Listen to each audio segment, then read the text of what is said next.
Hello बच्चों, कैसे हैं आप?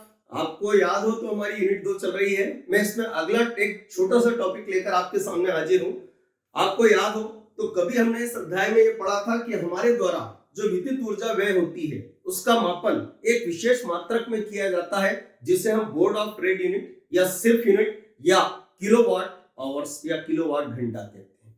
ठीक है, तो क्वेश्चन ये है बच्चों कि हम उन यूनिटों की संख्या, मतलब हमारे घर में जो विद्युत ऊर्जा व्यय हो रही है वो कितने यूनिट व्यय हुई, इसकी गणना हम कैसे करें। तो उसके लिए एक सूत्र होता है, ध्यानपूर्वक समझिएगा, सरल सा तरीका है।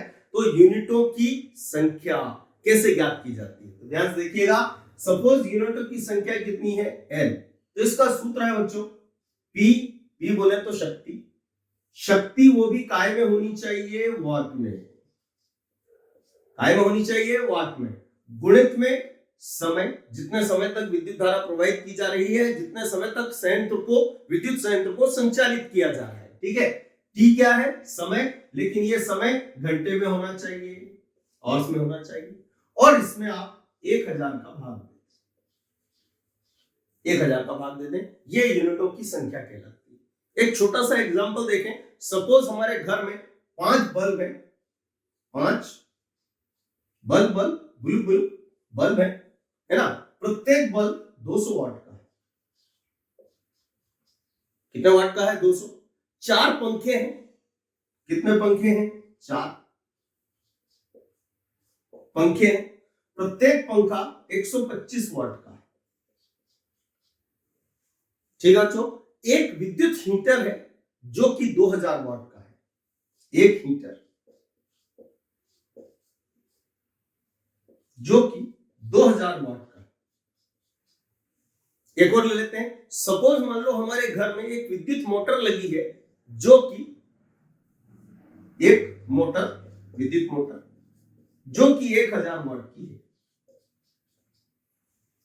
सपोज मान लो ये सभी संयंत्र 5 घंटे प्रतिदिन चलाए जाते हैं।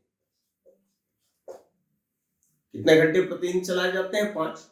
हम ये जानना चाहते हैं कि एक दिन में यूनिटों की संख्या, मतलब एक दिन में कितने यूनिट विद्युत ऊर्जा खर्च होगी। आप जानते हैं बच्चों कि प्रतिदिन ये कितने घंटे चल रहा है, सभी कितने घंटे चल रहे हैं, 5।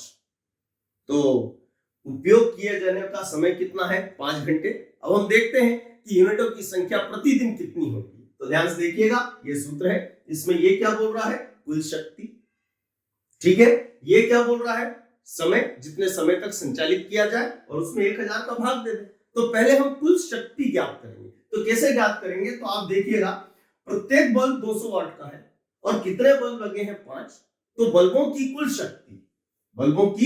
कुल शक्ति सपोज P1 मान लेते हैं, ये कितनी होगी, तो 200 इंटू 5 बराबर कितनी हो गई बच्चों, 1000 वाट।